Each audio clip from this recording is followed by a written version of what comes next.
Settings.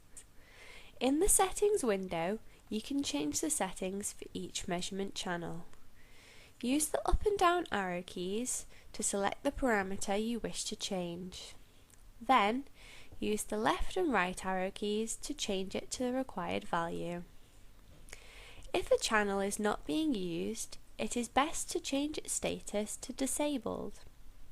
This will then make the measurement time available to enabled channels, which will speed up these measurements. In addition to default thermometer types, the MilliK has a database for user probes with custom calibration data. Pressing the Enter key when the thermometer parameter is selected opens a window with a list of all the thermometers in the MilliK's database. Use the up and down arrow keys to highlight the correct thermometer and press the OK key to select it.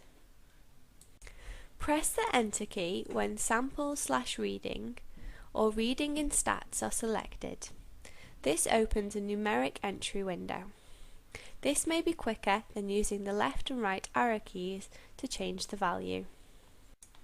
The Sample/Reading is initially set to 1, but can be increased to a maximum of 100.